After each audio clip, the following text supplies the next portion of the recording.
अस्सलामुअलैकुम। आज मैं आपके साथ हाज़िर हूँ ओजरी लेके। मैंने ये 3 अदद ओजरियाँ ली हैं और मैं इसकी तैयारी आपके साथ करूँगी, आपको बताऊँगी कि ये कैसे तैयार होती है। ये बहुत मज़े की डिश है, लज़ीज़ डिश होती है। कुछ लोग इसको बहुत पसंद करते हैं और कुछ तो इसको बिल्कुल पसंद नहीं करते हैं। और इसकी ख़ास जो है, इसकी सफाई का ख़्याल करना पड़ता है। मैंने इसको अच्छे से धोया है। इसके ऊपर ये कलर होता है स्किन के ऊपर इसकी, ये देखें, ये हल्का सा इसमें माइनर सा है, वो आपको इससे आइडिया हो जाएगा कि ये इस तरह इसके ऊपर भुर होती है कलर में। मैंने इसको जब धोया, वॉश किया, वो भी मैं आपके साथ तरीका इसका साफ़ करने का मैं आपके साथ शेयर करूँगी। तो ये जो है, इसको सफाई इसकी करनी है तो ये इस कलर में हो जाएगी, बिल्कुल वाइट। ठीक है, इसको मैंने काटा है, इसको मैंने छोटे पीस में कर लिया। करके इसको अब मैं इसकी तैयारी की तरफ जाऊंगी। जी जनाब, इसकी मैं तैयारी इस तरह है। कुछ मैं इसको लगाऊंगी कुकर, कुछ लोग इसको ऐसे ही बनाते हैं, पका लेते हैं, लेकिन मैं इसकी तैयारी जो है वो कुकर में करूँगी। ये मैंने इसको कुकर में कर लिया ऐड। इसमें जाएगा लहसुन का पेस्ट, खाने का चम्मच, नॉर्मल खाने का चम्मच, ठीक है। और इसमें अदरक, चाय का भरा हुआ चम्मच। अदरक थोड़ा सा लहसुन से कम डालें। इसमें जाएगा प्याज। प्याज मैं फ्रीज़ थोड़ा सा कर लेती हूँ ताकि मुझे बनाने में आसानी हो जाए। प्याज भी इसमें आप तकरीबन कह लें कि इसमें होगा 2 अदद प्याज। अब इसमें जाएगा नमक, हल्दी, सुरख मिर्च है। नमक 1 चाय का चम्मच है और हल्दी भी आधा चाय का चम्मच है, और सुरख मिर्च जो है वो हमारी है 1.5 चाय का चम्मच। और इसमें लौंग है, सब्ज़ इलायची 2 अदद है, और बड़ी इलायची जो है वो 2 अदद है, 3 अदद है, और बादियान के फूल 2 अदद हैं। ये मैं डाल रही हूँ। इसमें मैं करूँगी पानी ऐड। ये ओजरियाँ जो हैं वो मैंने ली थी 3 अदद, ठीक है। और इसमें पानी ओजरी के हिसाब से थोड़ा जाएगा। मैं आपको बताती हूँ, इसमें हमने 2 केजी के बराबर जो है ना, वो मैंने इसमें पानी ऐड कर लिया। और इसको मैं लगाऊंगी कुकर। वैसे भी ये पक जाएगी, लेकिन कुकर लगाने में हमारे पास टाइम की बचत हो जाती है और चीज़ हमारी जल्दी तैयार हो जाएगी। मैं इसको लगा रही हूँ कुकर। बाकी जो मसाला जात हैं वो मैं इसको स्टेप बाय स्टेप इसमें डालूँगी। इस वक्त सिर्फ कुकर लगाऊंगी, और जैसे ही मैं बताऊंगी वो आप उसको उसी तरह ही स्टेप बाय स्टेप में इसमें ऐड करें और इसका मज़ा लें।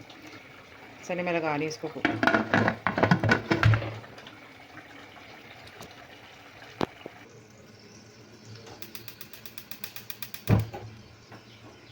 कुकर जो है वो मैं इसको 10 मिनट लगाऊंगी ताकि ये अच्छे से गल जाए। ठीक है, मैं मिलती हूँ आपसे 10 मिनट के बाद, फिर मैं बाकी बात आपके साथ फिर करूँगी। ले जी, ये देखें कुकर लगा और इसको मैंने खोला। ये देखें, अभी इसमें इतना पानी रह गया। इसमें मैंने पानी जितना डाला था उसमें से ये पानी ये रह गया। और जो ये ओजरी है ये तकरीबन हमारी टेंडर हो चुकी हुई है। और इसमें जब मैंने और सब मसाले डालने हैं और तब इसकी पकाई होगी, फिर ये और गल जाएगी। ठीक है, अब मैं इसमें जो है मैंने घी नहीं डाला था। घी मैं यहाँ पे आकर डालूँगी। ये देखें हल्का सा घी है, क्योंकि इसमें भी चिकनाहट हल्की सी मौजूद होती है, लेकिन हमें थोड़ा घी और चाहिए क्योंकि इसकी हमने करनी होती है भुनाई। यहाँ पे आके मैं इसमें डालूँगी घी डालूँगी। घी जो है वो हम डालेंगे 2 से 3 जो है ना वो खाने के चम्मच मैं डालूँगी। बस इसमें इतना घी नहीं जाएगा नॉर्मली, क्योंकि इसमें से अपना भी मौजूद है और मैंने ये भी डाल दिया, बहुत इनफ है। और यहाँ पे मैं आग बंद है अभी।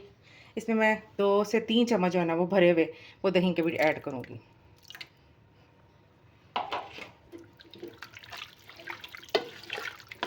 अब मैं यहाँ जो है आग मैं खोल दूँगी, चला दूँगी इसकी। चलो, ठीक है, इसको ऐसे ही मैं इसे पकने दूँगी। यहाँ पे आप नमक मिर्च जो है ना वो टेस्ट कर सकते हैं। इसको अभी हमने इसी तरह ही पकने देना है। इसमें और भी जाएंगी चीज़ें, लेकिन वो मैं थोड़ी देर के बाद आपको बताऊंगी कि वो इसमें क्या क्या हमने ऐड करना है। ये देखें, ये मैं आपको ये दोबारा मैंने इसको कुकर लगाया है और जो है इसको मैंने 15 मिनट जो है ना वो कुकर और लगाया। कम से कम ये कुकर में ये 20 मिनट तक, ये 20 से 25 मिनट तक ना ये जो ओजरी है ना ये बनेगी, ये तैयार होगी। और वैसे तो इसको बहुत टाइम लगता है। पहले मैं इसको कुकर के बगैर बनाती थी, मुझे कुछ इसका आइडिया नहीं था कि ये कितना टाइम लेगी, लेकिन अब मुझे इसका अंदाज़ा हो गया कि ये कम से कम जो है 20 से 25 मिनट इसके लिए लाजम है। ठीक है, चलें अब मैं इसकी ना बाकी जिसका काम रह गया हम उसकी तरफ होते हैं। इसमें मैंने जो दही डब डाला तो मैंने उस वक्त इसको, मुझे ये कच्चा लगा तो मैंने इसको दोबारा इसको 15 मिनट लगाया। आपने इसको ये क्योंकि ये हमारे कुर्बानी के बकरों की है इसलिए ज़रा ये हार्ड होती है और इस ताकत में होती है, जान में होती है। जो बाज़ार में होती हैं वो बकरे बिल्कुल छोटे छोटे होते हैं, इसलिए वो उनको टाइम ज़रा कम लगेगा। तो इसको जो है ना ये मैंने इसको अब दोबारा मैंने आग जलाई है। अब हम इसमें इसमें अपनी मर्ज़ी की जो इसकी इसके मसाला जात बाकी हैं वो मैं आपके साथ शेयर करती हूँ। मैं आपको बताती हूँ इसमें क्या क्या जाएगा। इस टाइम पे आके ये पानी सिर्फ इतना इसमें रह गया। ठीक है, इसमें मैं ऐड कर रही हूँ सूखी मेथी, जो इसकी जान होती है। वो इसके मैंने मेथी को 3 चम्मच जो है ना मेथी के खाने वाले सूखी मेथी के, वो मैंने भिगो के पानी में मैंने रख दिए थे ताकि वो अच्छे से धुल जाए उसमें, और वो जो मिट्टी वगैरह अगर इसके अंदर हो तो वो नीचे बैठ जाती है। ये मैं पानी के ऊपर से इसको डाल रही हूँ। ये देखें, मैं आपको दिखाती हूँ। ये इस तरह मैंने इसको भिगो दिया था, अब मैंने इसको इसमें से निकाल लिया है। जो नीचे मिट्टी वगैरह वो नीचे बैठ जाती है। ठीक है, ये मैंने इसमें डाल दिया। अब हमने इसकी भुनाई करनी है। और ये जो मैंने इसको डाल के जिस तरीके से मैंने इसको बनाया है ये, और इसकी अब ये भुनाई हो रही है। अब तक इसकी जो स्मेल है वो तकरीबन ख़त्म हो चुकी है। दही डाला है, दही से और इसकी जो है वो स्मेल ख़त्म हो गई है। अब ये जो ओजरी है ये बिल्कुल गल चुकी है, बिल्कुल नरम है और बहुत अच्छे तरीके से गली हुई है। चम्मच से भी ये टूट रही है, ये देखें ज़रा, मैंने तोड़ी है ना, ये चम्मच से भी टूट गई है।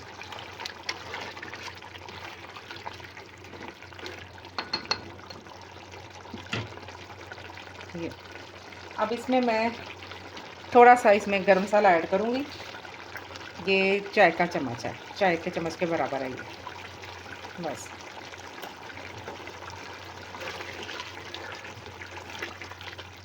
इसको हमने भुना हुआ रखना है। यहाँ पर मैं थोड़ा सा ये लीमू है, ये मैं डालूँगी लीमू का पानी, ये चाय का चम्मच। इसमें अगर हल्की फुल्की थोड़ी बहुत इसमें अगर कसर है इसकी स्मेल नहीं इसको कहा जा सकता। ये जैसे गोश्त की अपनी एक खुशबू होती है, चिकन की अपनी एक खुशबू होती है, इस तरह इस ओजरी की जो है ना इसकी अपनी एक खुशबू होती है। उसको हम ख़त्म करने के लिए उसमें मैंने थोड़ा सा चाय का चम्मच लेमन का रस डाल दिया। लीमू मुट्ठे मैंने निचोड़ लिए चाय के चम्मच के बराबर। ठीक है, अब मैं थोड़ी देर इसकी भुनाई करूँगी।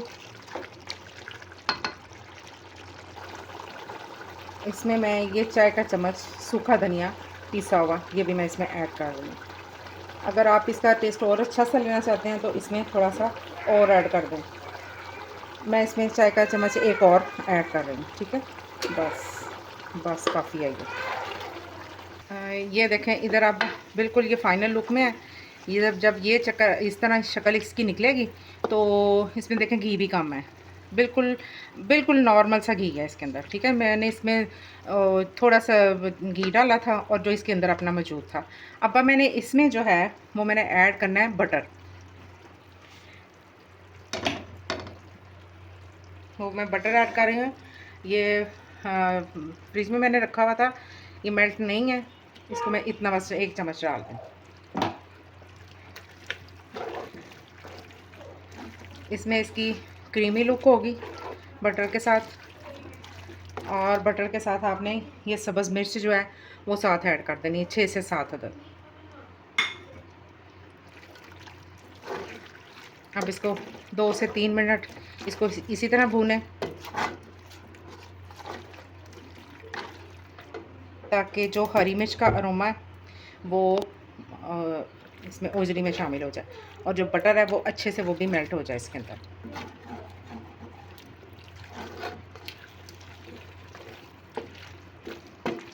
मैंने आग थोड़ी देर के लिए बंद की थी ताकि मैंने कहा नीचे ना लग जाए, और मैंने अब बटर ऐड किया, फिर मैंने आग जलाई है इसके नीचे।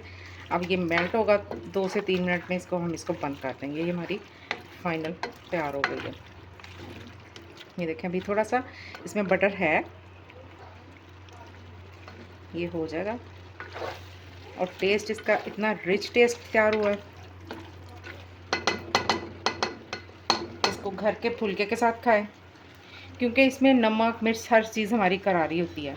और ये सादा रोटी जो हमारी घर की रोटी होती है, जो हम घर में अपने चूल्हे पे तैयार करते हैं, उस रोटी के साथ इसको खाएं, फुलके के साथ।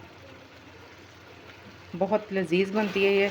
आप इसे मेरी रेसिपी से इसको इसी तरह तैयार करें, बहुत मज़ा आएगा आपको। और याद रखेंगे, खाएंगे, मुझे याद करेंगे कि इस रेसिपी से हमने ये ओजरी तैयार की है।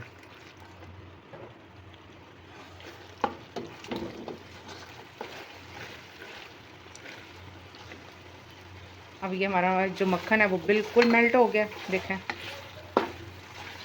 कुछ लोग इसमें बहुत ज़्यादा घी और तरी पसंद करते हैं, जो हमारे घर में पसंद किया जाता है। मेरे हस्बैंड इसको बहुत शौक़ से खाते हैं, वो इसलिए इसमें घी वो ज़्यादा पसंद नहीं करते हैं। लुक उसके साथ बहुत अच्छी निकलती है, लेकिन जो रिच टेस्ट है, जिसमें फ़ायदा है, वो हमारा यही है कि हम इसको इस तरह तैयार करें। इसमें देखें बटर भी है, वो डाला है, वो भी अच्छा है, फ़ायदेमंद चीज़ है, टेस्ट भी अच्छा है उसका। ले जी, ये हमारी ये डिश तैयार हो गई है। अब मैं आग कर रही हूँ बंद, हमने आग कर दिया बंद। अब मैं इसको करूँगी डिश आउट और आपके साथ सामने पेश करूँगी। मुझे अपनी दुआओं में शामिल रखें, मेरे चैनल को सब्सक्राइब करें, लाइक करें और बेल आइकन को दबाना मत भूलिएगा। Thank you. अल्लाह हाफिज़।